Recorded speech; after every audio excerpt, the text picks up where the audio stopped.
vez, como se fosse o último. beijou sua mulher, Como se fosse a única. e cada filho seu, Como se fosse o pródigo e atravessou a rua com seu passo bêbado. subiu a construção como se fosse sólido, Ergueu no patamar 4 paredes mágicas. tijolo com tijolo num desenho lógico, Seus olhos embotados de cimento e tráfego. sentou pra descansar como se fosse um príncipe, comeu feijão com arroz como se fosse o máximo, bebeu e soluçou como se fosse máquina, dançou e gargalhou como se fosse o próximo, E tropeçou no céu como se ouvisse música. e flutuou no ar como se fosse sábado, e se acabou no chão feito um pacote tímido, agonizou no meio Olá. do passeio. São 18 horas e 2 minutos no horário de Brasília. Começa agora para todo o Brasil mais uma edição de O É da Coisa, Vólio Bene e Bob Furuia. E se o país está se transformando numa mortalha pelas mãos de um governo de biltres, aqui nós vamos apontar. Eu abri aí com Construção, uma música do Chico Buarque, de 1971. Tem um contexto, né? Que nem é o de agora, nem é exatamente. A personagem tem diferenças em relação ao Genivaldo de Jesus morto numa câmara de gás da Polícia Rodoviária Federal. O Brasil, agora, a partir de ontem, tem execuções sumárias em câmara de gás.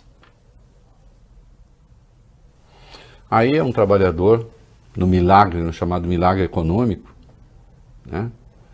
Que na ordem das coisas não contava muito. Existia a ordem, o poder oficial, né? O país que crescia 11% ao ano, enquanto matava, enquanto torturava, enquanto as pessoas eram largadas já ao relento, esse país de que Bolsonaro sentiu saudade, né? Esse país que aquele partido militar diz que quer reconstruir, né?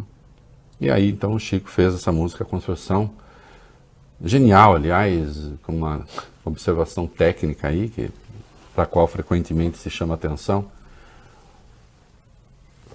É muito difícil, meninos, fazer rimas em palavras proparoxítonas e estabelecer ritmo na poesia com palavras proparoxítonas, né? Tanto é que o Augusto dos Anjos era uma exceção, é uma exceção dos poetas que conseguia isso, né? Pega, doutor, minha singularíssima pessoa, e não sei o que, estava cheio das proparoxítonas. E aí o Chico faz uma música inteira, todas as palavras finais dos versos são proparoxítonas, que é coisa de talento raro e de ouvido raro para a poesia, né? Agora, importante mesmo é a realidade que está aí espelhada. Olha aqui, eu lembrei hoje, na minha coluna do UOL, hoje de manhã, a frase famosa atribuída ao Pedro Aleixo, que era vice-presidente do ditador Costa e Silva, né?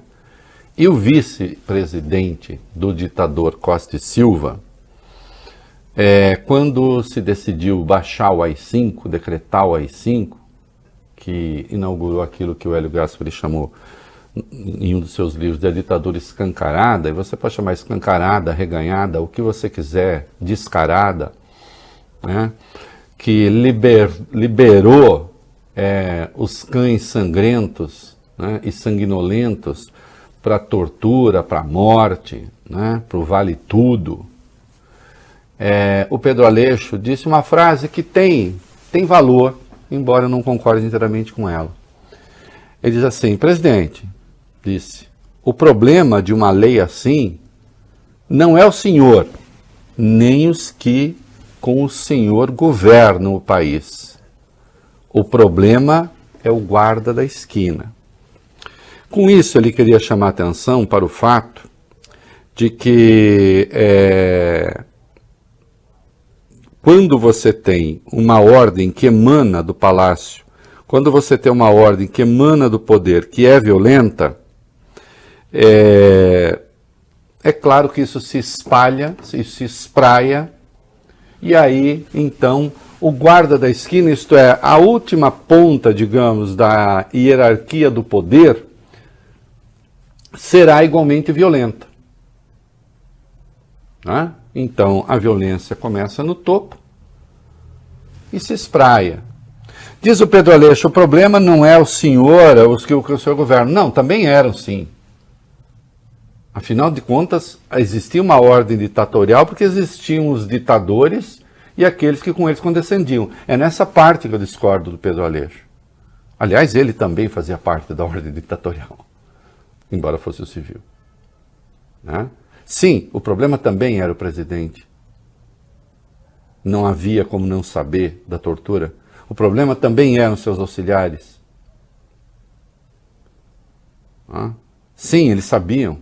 Depois ficou evidente que Geisel, aquele que iniciou, até ele, né, que iniciou a abertura, sabia da existência de tortura e torturadores. Sabia que o regime eliminava pessoas. Mas é claro que você leva adiante, né? Você leva adiante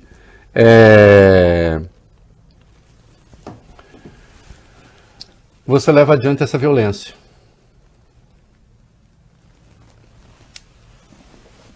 O que aconteceu em Sergipe foi uma coisa muito grave.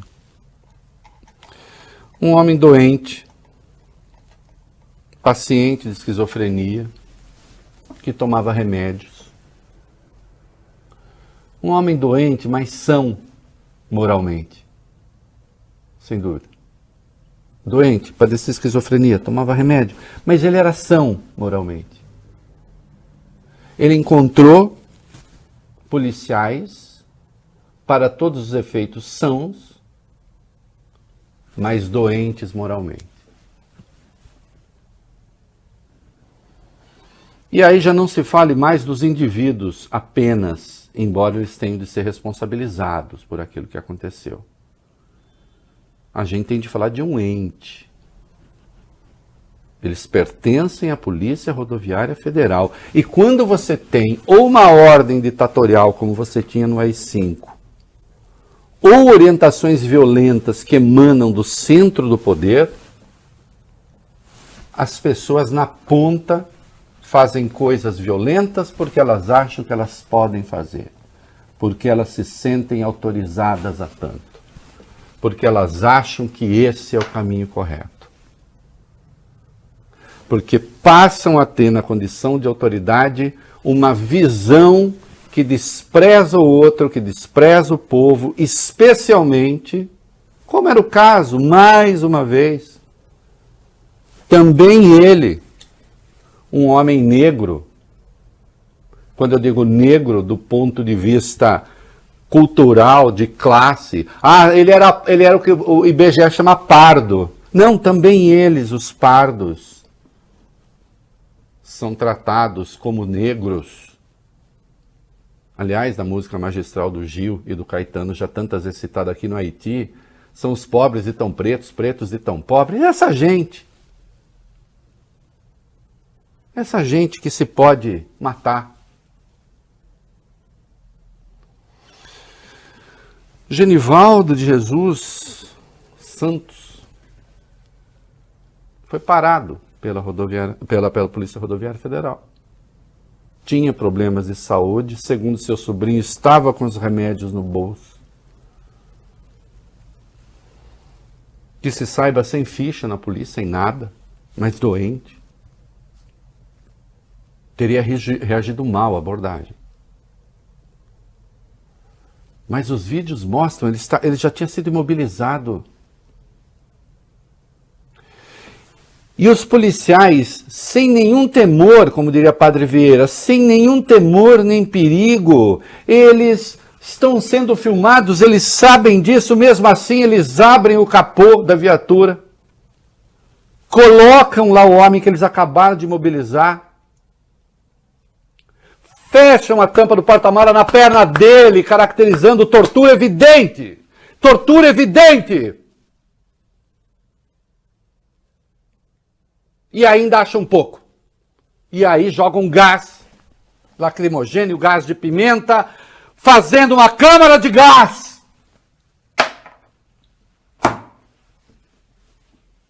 E Genivaldo morreu. E aí nós vamos ver que se tenta, inclusive, maquiar o evento. Né? A morte de Genivaldo de Jesus, que não era Messias, é a morte de Jesus. É a morte dos inocentes. É a morte dos que nada fizeram para estar ali. Era a morte dos que nada fizeram para sofrer a sanção do Estado. É a morte daqueles que deram a má sorte de cruzar com a psicopatia do poder, que sai do topo e vai para a base.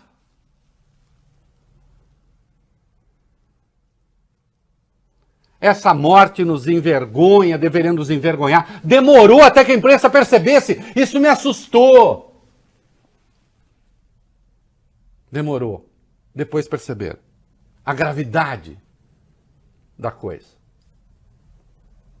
A crueldade. A truculência contra um doente são que encontrou os sãos doentes de um poder doente que se exercita por intermédio do ódio e da violência. Não é? Nós não podemos, qualquer um que seja indiferente diante dessa morte já morreu para uma vida digna.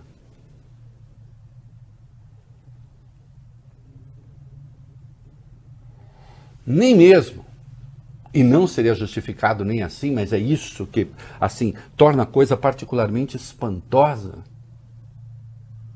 Nem mesmo se estava lidando com alguém que, bom, está ali flagrado num crime e aí as coisas fogem do controle. Parece que ele estava sem capacete, é isso? Estava andando numa moto? Isso. Morreu porque estava sem capacete.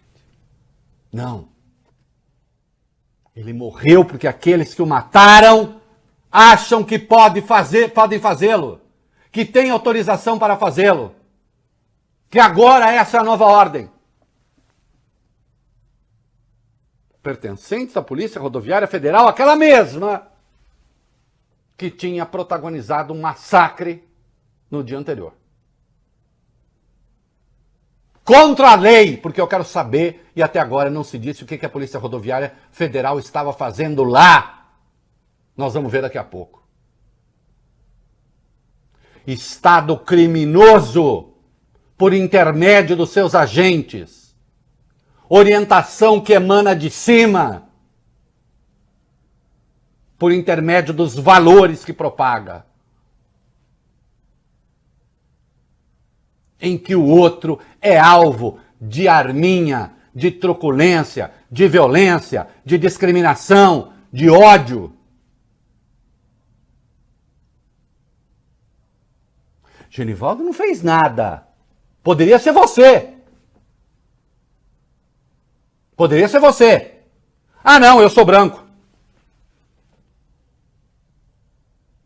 Começa pelos pretos, chega aos brancos.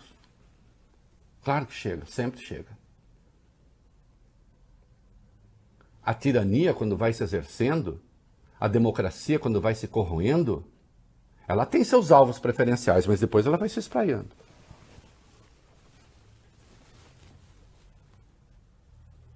Essa morte não pode ficar impune. E há um esforço para torná-la impune. Amanhã um protesto da Uniafro em frente à Superintendência da Polícia Rodoviária Federal em São Paulo, na rua Deputado Vicente Penido, 255. Tá aí, convocação no ar. Quem puder, compareça. E claro, a recomendação em havendo pessoas que protestam, sempre sem qualquer incitação à violência ou confronto a nada. Porque eles também contam com isso. É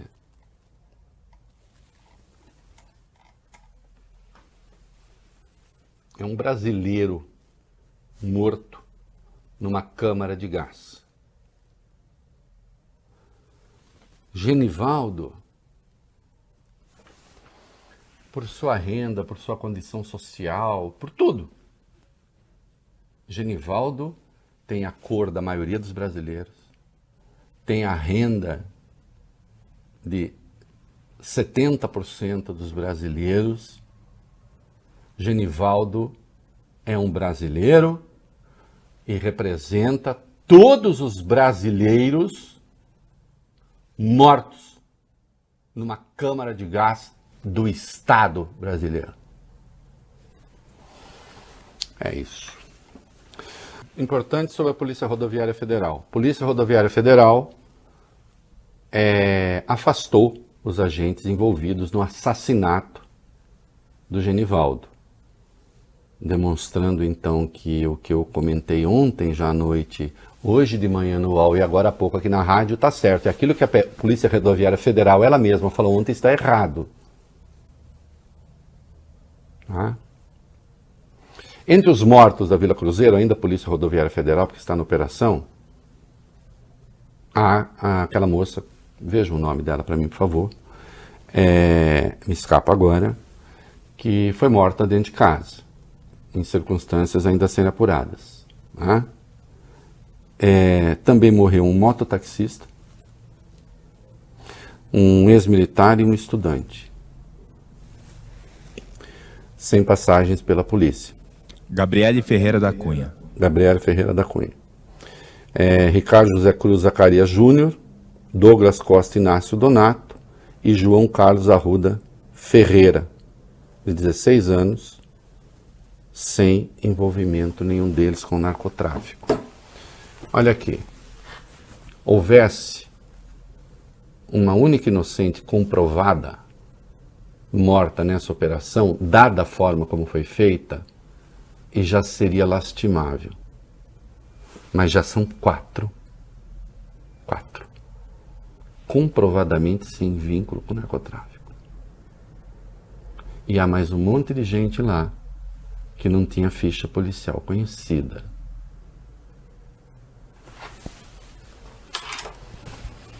Se o STF revogar amanhã a tal da decisão do Fachin, sabe o que vai acontecer de diferente?